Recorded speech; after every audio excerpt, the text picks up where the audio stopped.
اگر بڑے ہیروں کے ساتھ چھوٹے کم قیمت ہیروں کی مخصوص تھیلی میں رکھا جائے تو کم قیمت چھوٹے ہیروں میں بھی بڑے ہیروں جیسی صفات پیدا ہو جاتی ہیں۔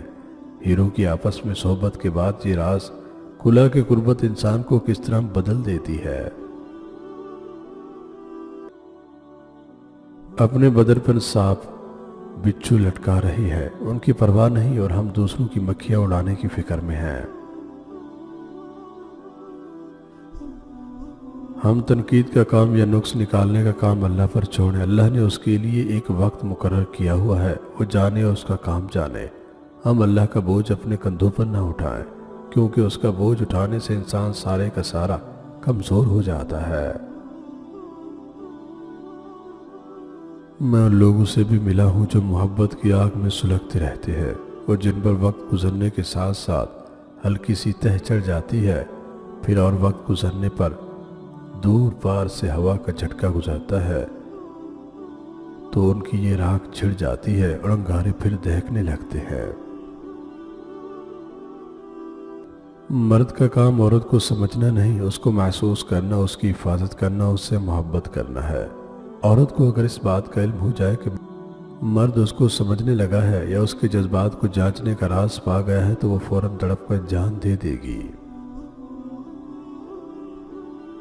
زندگی کا مقصد ذمہ داری ہے، اور سب سے بڑی ذمہ داری اللہ کے ہاتھ میں ہاتھ دینا ہے۔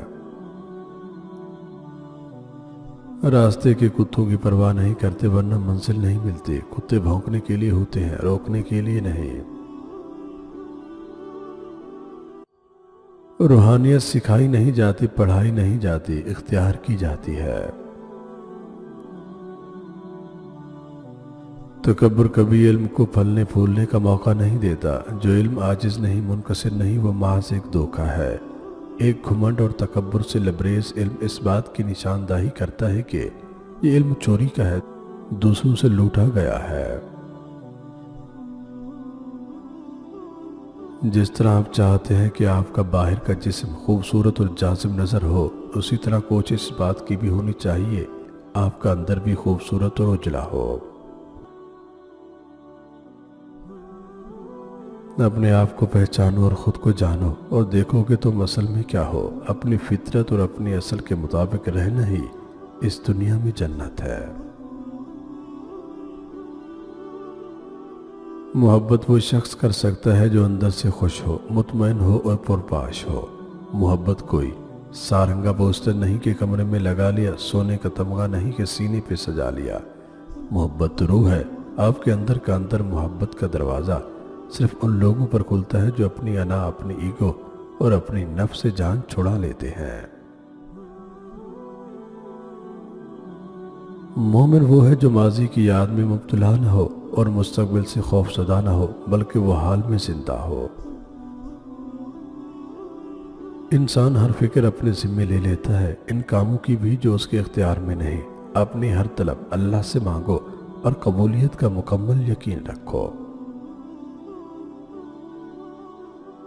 بلبل کو پتہ نہیں ہوتا کہ موت آ رہی ہے، وہ گانا گا رہی ہوتی ہے اور موت آ جاتی ہے۔ آپ ہر روز مرتے ہیں، ہر روز خوف زدہ ہوتے ہیں، خوف کے مارے آپ کا دم وقت سے پہلے نکل جاتا ہے۔ مرد کی محبت گہرے سمندر کی طرح ہے، اس میں دریا آ کر ملتے رہتے ہیں، اس سے نئے پانیوں سے بھی پیار ہوتا ہے اور پرانے پانیوں سے بھی۔ بابا جی فرماتے ہیں، پتہ نہیں ہم رب سے جڑنے کے لیے اپنے ٹوٹنے کا انتظار کیوں کرتے ہیں۔ جس پر بے پناہ محبت لٹائی ہو، جب وہ بدل جائے اور اس محبت کو وقفے وقفے سے آپ کے منہ پر مارے، نہ آپ کو زندگی سے نکالے نہ اذیت سے، تو نفرت اس سے نہیں خود سے ہونے لگتی ہے، اور اتنی نفرت کہ دل کرتا ہے کہ ان لبوں کو نوچ لے جس پر اس کے ہونے سے مسکراہٹ رہتی ہے۔